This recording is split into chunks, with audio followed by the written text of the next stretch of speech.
Let's see if I can put my team on. I apologize. I think I can. I'm gonna say something, I'm say there. Okay, so one thing that is unique to choice tools is we have WISE-extracts. I'm going to show you that tool, where that lives. And basically, those are going to be spreadsheets to help you verify what we're receiving. And then verify the accuracy of your data. Okay. So let's get excited. Everyone, just like this picture of this guy, we're going to think about how we can complete these tasks, okay? I know that we all share the love of student reporting, and that's why we're here. And so your goals for the data snapshot, you want your errors to be corrected. So what we're going to do is we're going to talk about how can we do that? How can we correct our errors? And you want to ensure that your data is accurate and present. We can't validate data that's not there. We're not going to give you an error saying, hey, you have 147 students in enrollment and we're only getting 100. We don't know your data. So that's why we're all sitting here together. We're going to review the tools of how you can verify all the data is coming over. Okay, we want to help you. Sometimes our good friend Emily at OVA runs queries. Okay, she's great at doing that, and she'll tell us, hey, OAS says this many enrollments, WISEdata says this, and then we make a phone call. Hopefully you don't ignore it. Okay, but otherwise we don't know. What we don't know is your data. So let's go through these 5 steps, beginning with your vendor system. When you're beginning using a SIS, please reach out to your customer support at your SIS and ask for onboarding. Ask for any new changes. Make sure that your system is up to date. Right now, in the spring and summer, we're going to be doing vendor certification. This is the time frame when SIS vendors are making changes to the platform. Okay?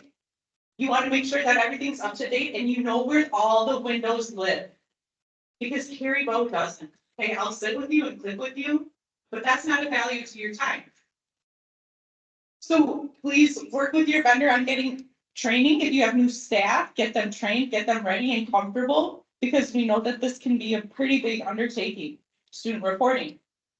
It's not for the weak. Just kidding. All right, so with that being said,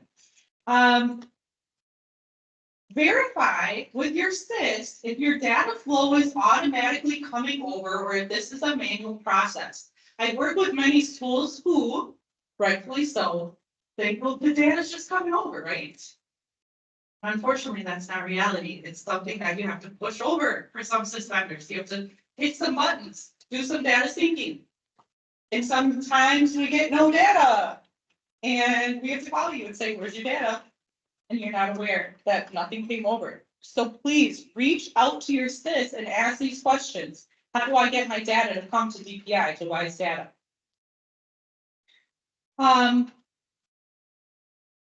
We're going to talk about reviewing errors.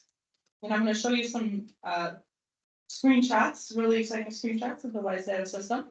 Level 1 errors are asking for you to make corrections in your SIS.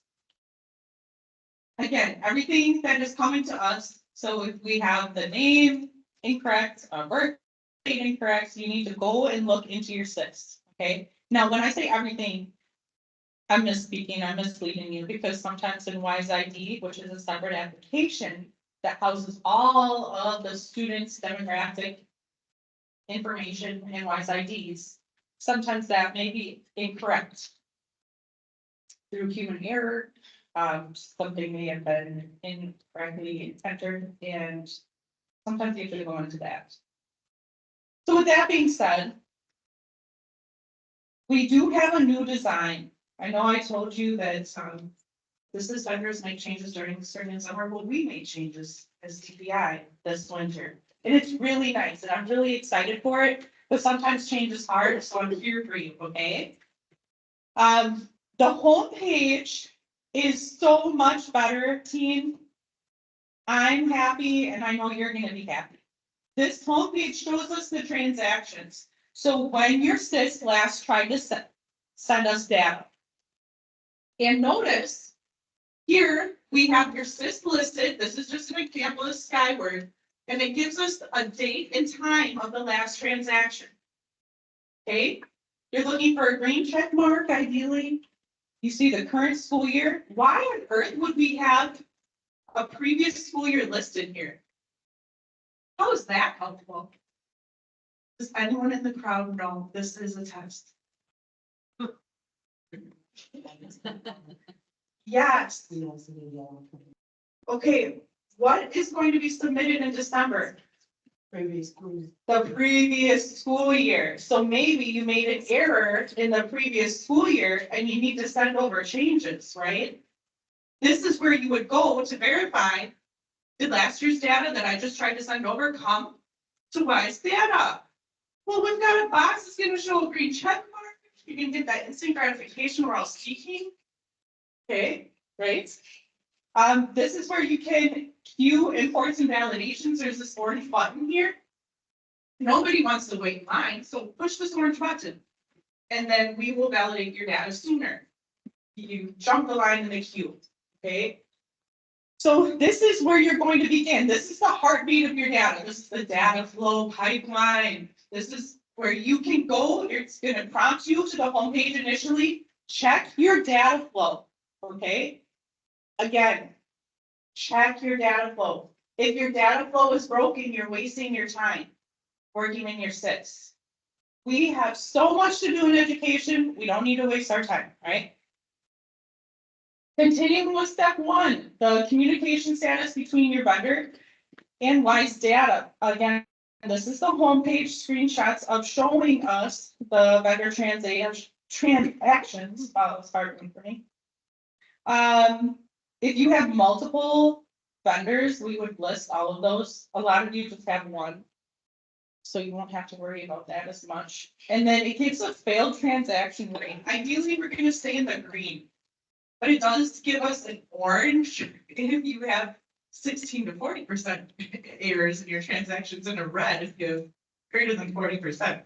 So how is that helpful to you? If it's orange or red, you're going to contact your SIS and you're going to say, I have errors in my transactions, and they're going to help you with that. Sometimes we're going to have you click on the transaction box itself.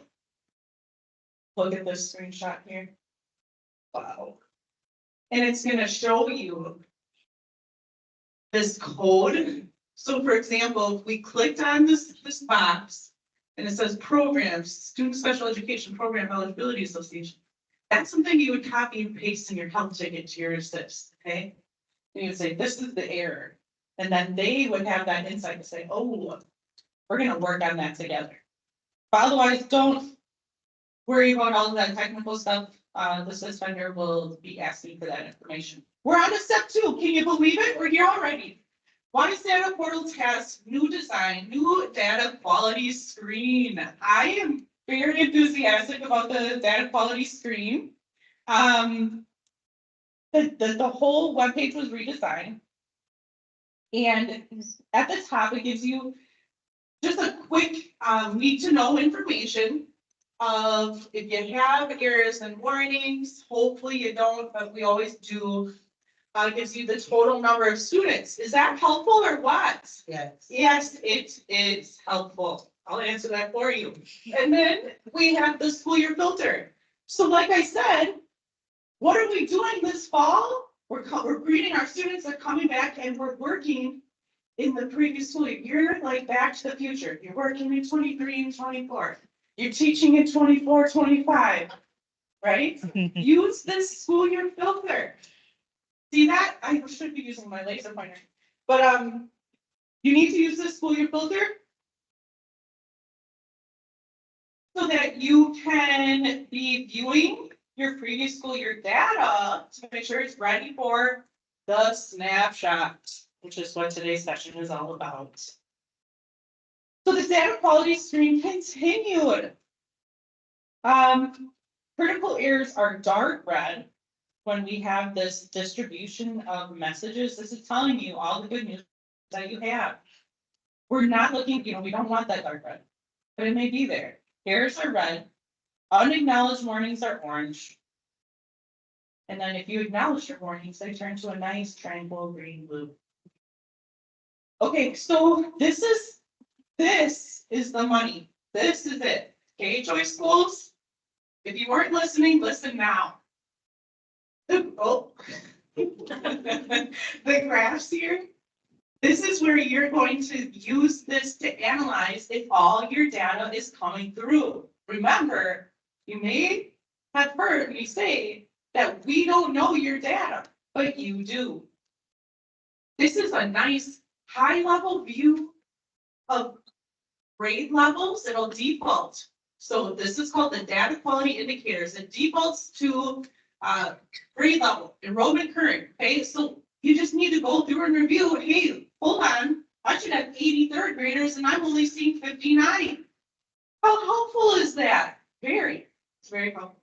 And so then we will discuss how you can figure out who is missing from third grade in our next. So that's just a little teaser. Get excited. There's a measure of student dropdown, student enrollments by grade level. Remember, in May, not only are we counting down to the end of the school year, but we're counting down to our May demographic snapshots. And so you need to use these dropdowns where it says measure student enrollments by grade level. Go in and look at your students by race, ethnicity, student economic status, disability status, EL status. That's all the demographic information that we're going to be retrieving for that May snapshot. So on your to-dos, a big star, and you're going to go in and you're going to use your enrollment current, and you want to make sure all that data is accurate.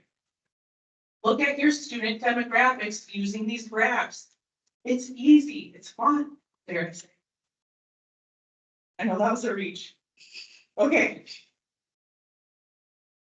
So this is a picture of the drop downs that I was just speaking to. Enrollment October 1 doesn't apply to you. Ignore that. But everything else does. Nope, just kidding. Discipline doesn't. But everything here does. Your attendance.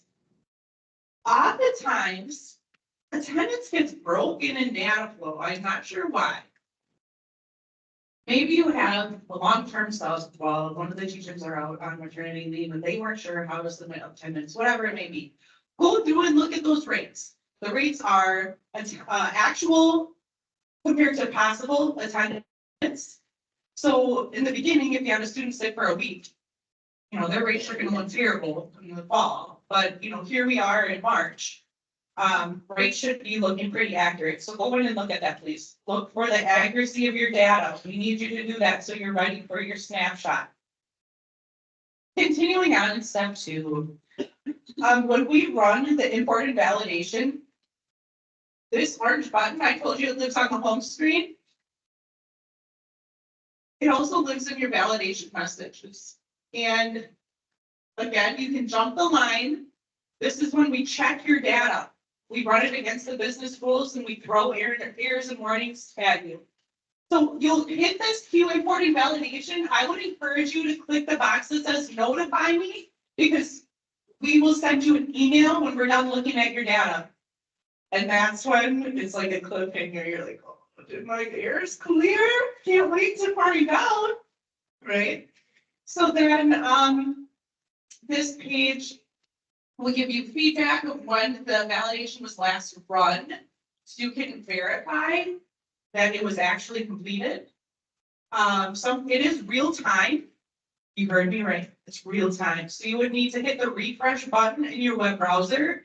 If you hit that button, that orange button, Q import and validation, and you're not getting what you want, it's not graying out, because usually it grays out. If you hit the refresh button in your web browser, then you'll get that grayed out, and it'll tell you when it's projected to begin. If anyone has used this tool, it'll sometimes say like in 1 minute, you think, oh my gosh, this is so great. In 1 minute, I'll already have it.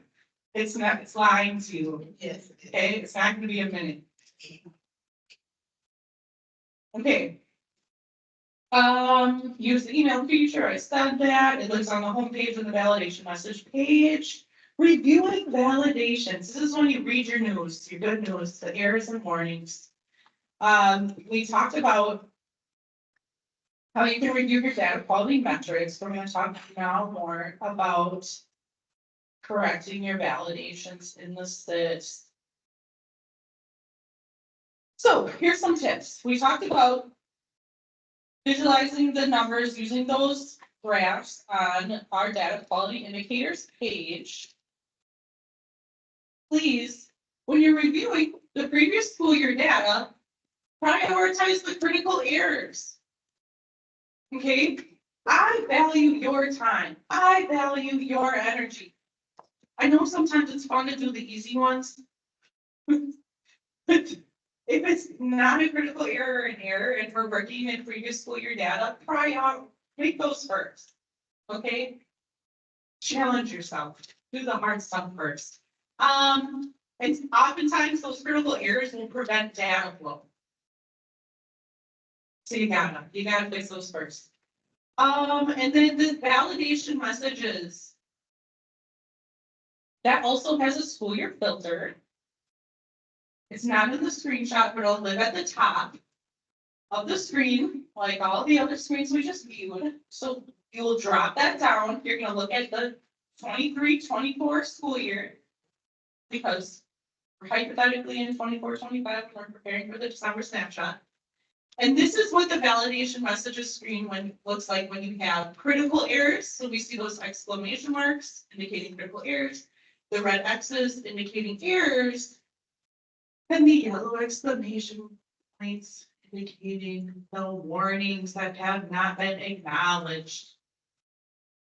What you will do, I highly encourage you, as you are working through these, is use the information button to see more information about the validation. So we've got that little eye icon that is interactive. Click on that, use it. We'll tell you about what's going on with your data. Dig in further, click on the error code itself. It takes you to a new hyperlink in your web browser. So like, let's say for example, 6868. Notice it's an active hyperlink. You can click on that, it'll open a new link in your web browser, and we have this amazing thing called a KBA, knowledge base article. And it gives you context of what's going on with the error and how to fix it. We even tell you like a little context story, okay, of how you're gonna fix this data. Use that resource. I use it all the time. So this is the icons, this is the student details. So this is where you're going to live when you're investigating. 6868, from this screen, do I know what students are affected? Not yet, I don't. We have to dig in, okay? And when you're digging, click carrots.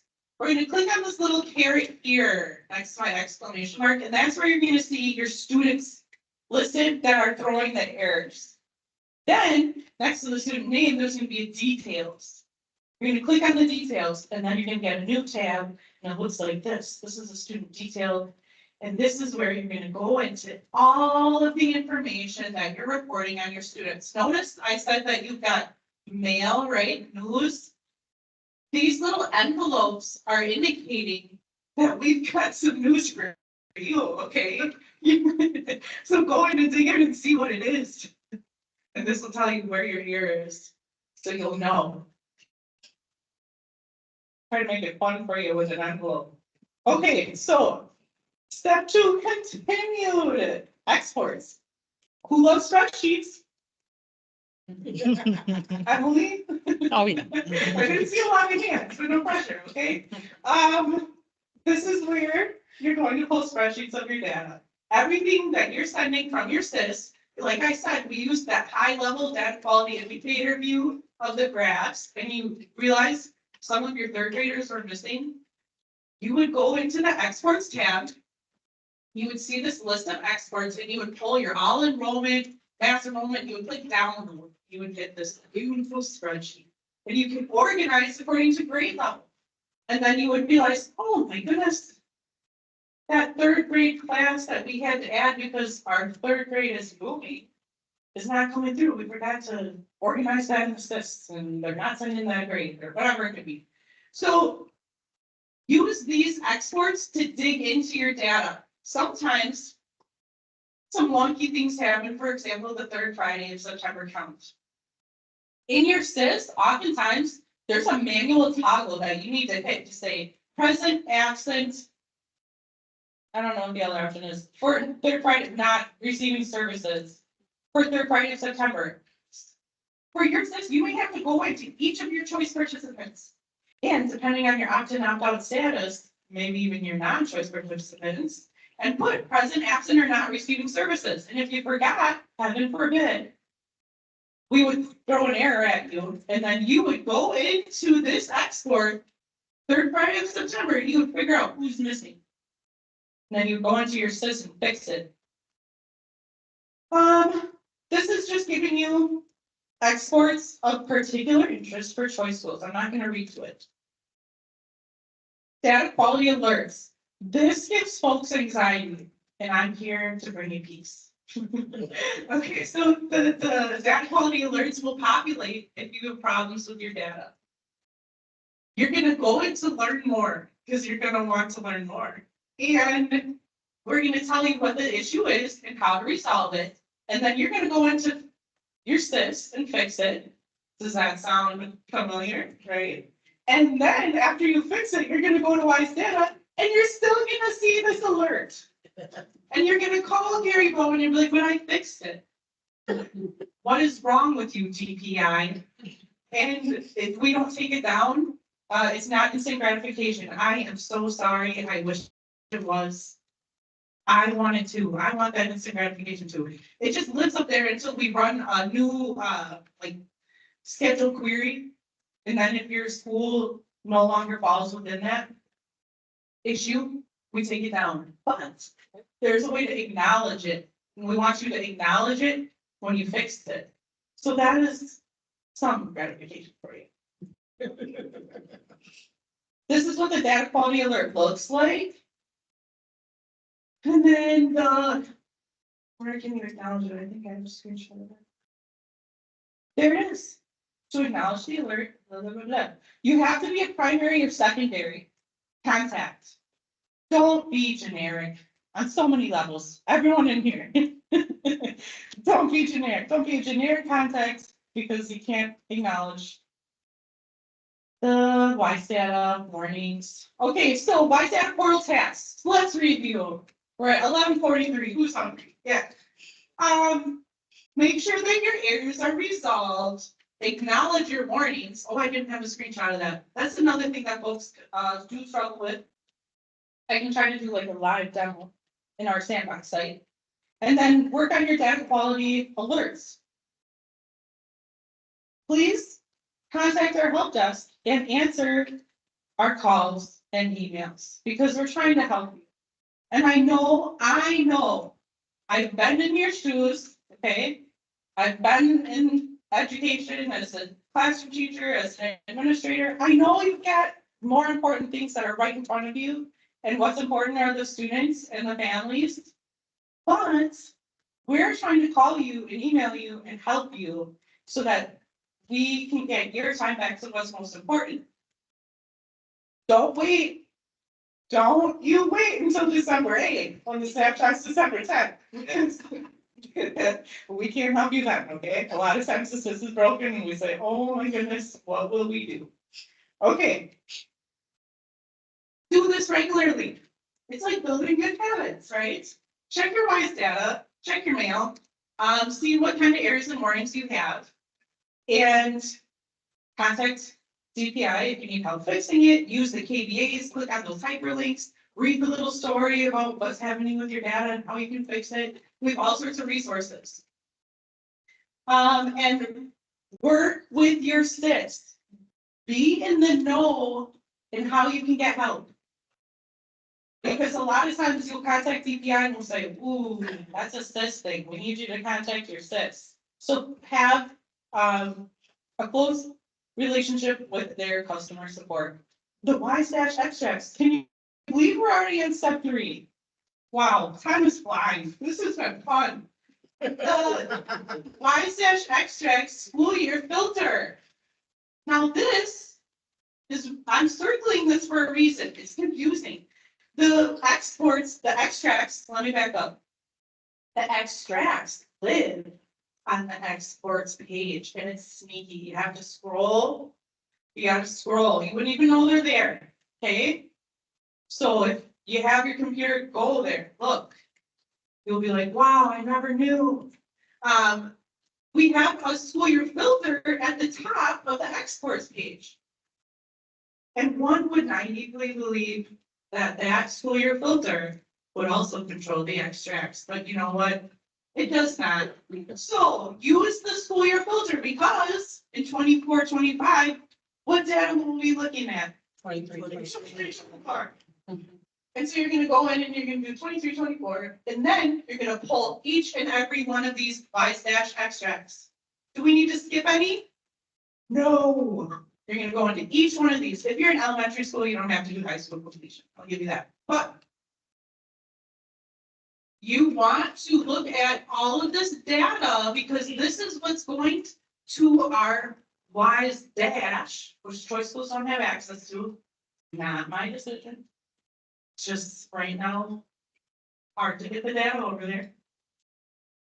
This is what's going to be majorly impacting your data for the accountability report card. So review this. Pull these spreadsheets. If you don't understand what the spreadsheets are telling you, use the details. We give you directions on how to read the spreadsheet. They're not usually very big. So that's the WISE extracts. I know that was a really exciting piece. We're talking about WISEadata Portal. Step 4. I think we're doing sandwich buffet or something for lunch today. All right, so for step 4, WISEadata Portal. Are you a choice administrator? Yeah. Yeah, okay. If you're a choice administrator, then you're going to log into WISE Home and select WISEadata Portal. From the WISEadata Portal, you can review administrative snapshot acknowledgements, all of your agency contacts, key performance indicators, not so much. This is basically where you need to acknowledge that your school is participating in these data collections. We have a bunch of acknowledgements that you need to accept. So there's drop downs. You have to say, I acknowledge, I acknowledge, I acknowledge. Hit submit, get that done, participate. This is also the place for submitting data errata letters. Never had to use that word before coming to DPI. Okay, data errata, what does that mean? Well, I don't know the exact definition, but basically your data is wrong and needs to be corrected. So this is like the snapshot calendar. If you didn't write in your planner already, those big May 21st dates, December 10th, be there, be squared. This is where you can get them. Agency contacts, this is where you're going to come to make sure that no generics, primary and secondary. Okay. For WISE ID, for WISE data, maybe WISE admin if you have a delegate choice administrator. This is where you're going to complete the acknowledgements. I acknowledge, I acknowledge, I acknowledge for the data collections. If you're not doing the key performance indicators, pretend that's not there. And the data sharing, nope.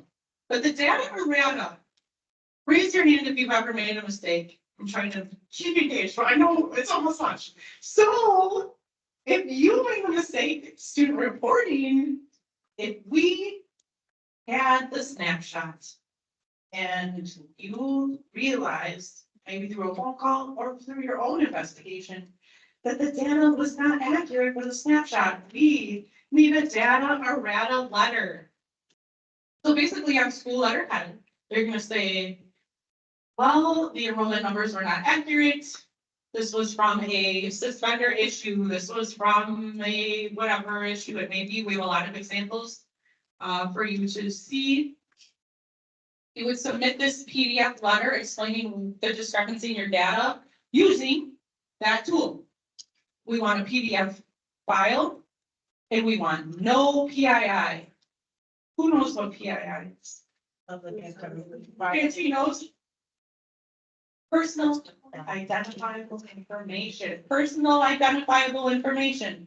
Don't tell us the students you were missing, okay? This is going to be, the data errata letter is posted as a hyperlink ideally with your accountability report card. So that, because we are accountable to the public, are we not? Yes, right? We're using our state tax dollars, we have accountability.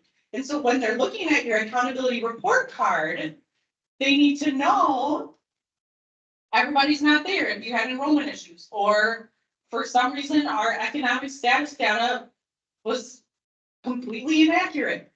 So that when they're viewing your report card, they would be aware, hey, not entirely accurate. And so that's the data errata letter. This is a screenshot for your choice administrators of what the data snapshot acknowledgements look like. This is where you would put your name in the box. This is the calendar.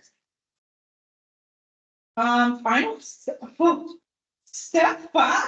Here we go. Okay. You're gonna complete your acknowledgements.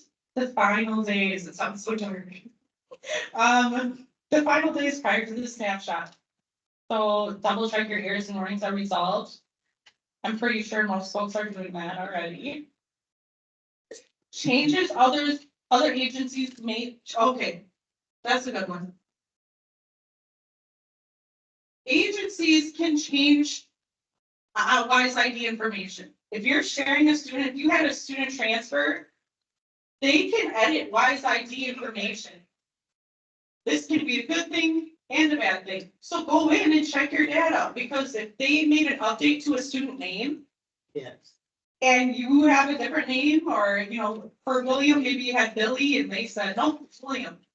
Now you need to go into your system and change it to William. That's the legal name. That's the correct name.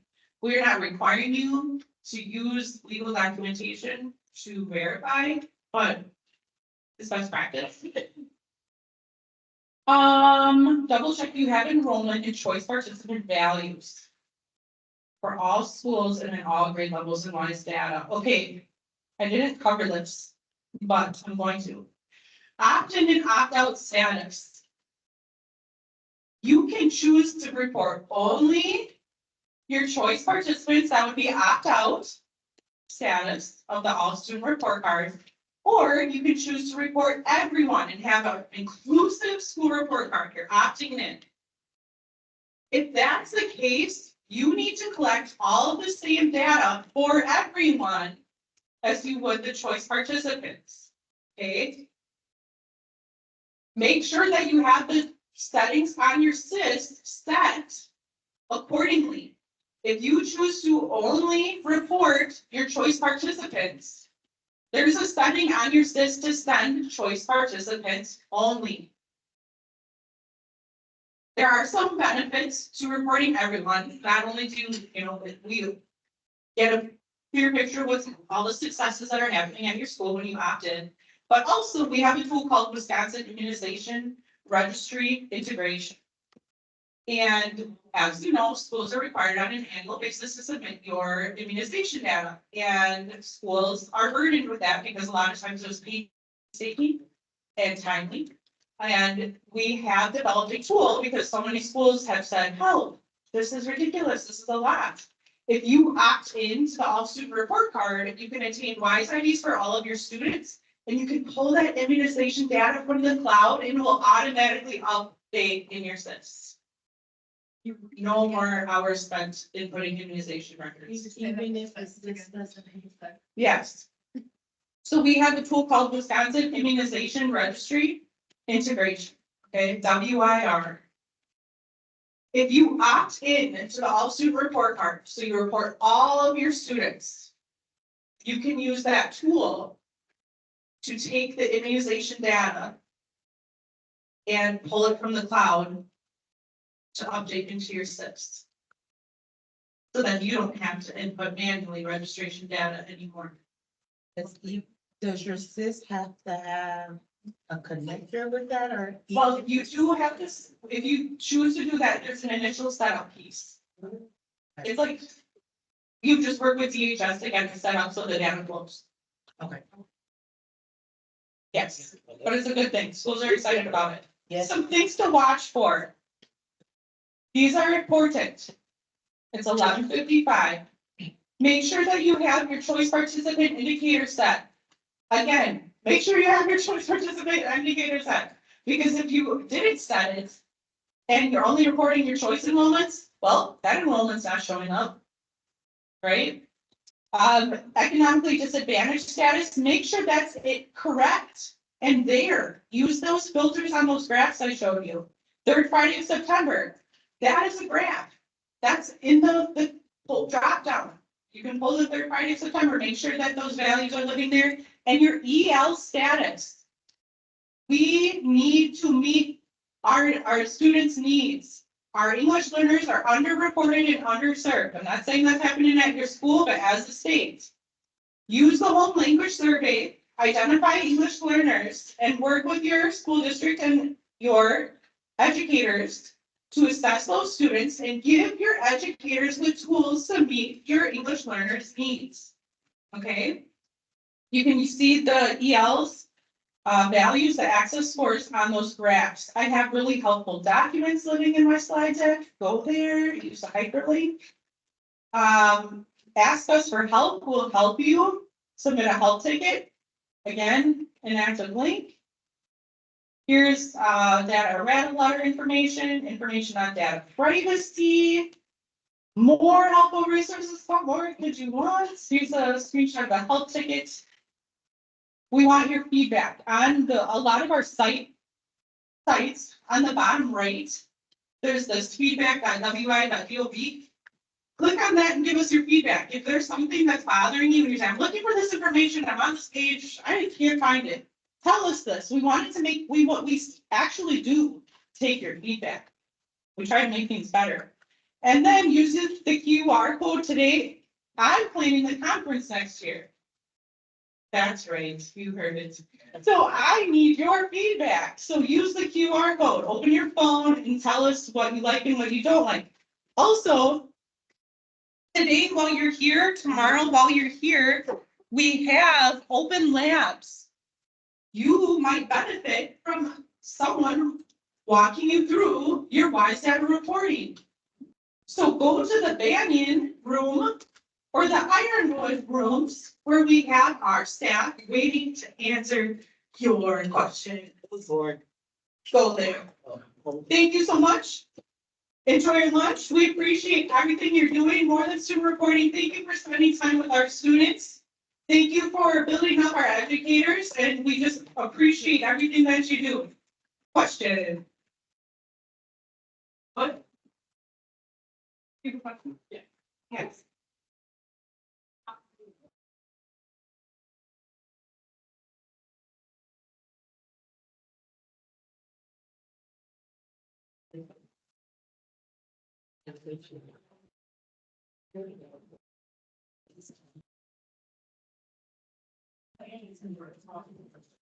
Question is, if you use the WIR tool, and if the Wisconsin Immunization Registry's names, a lot of the student names are hyphenated, aren't matching your STIS, is it going to cause errors? Not in WISEdata. But for the tool itself, I think that you might have to add hyphens for it to match. Oh, if it's wrong in the immunization, then we would have to correct the address. I don't remember. They would have to correct it, and I think that It's been a while since I've looked at it. parents almost have to submit. I'm pretty sure they're not. I think they get rid of like specialized characters and stuff from the immunization records. I don't.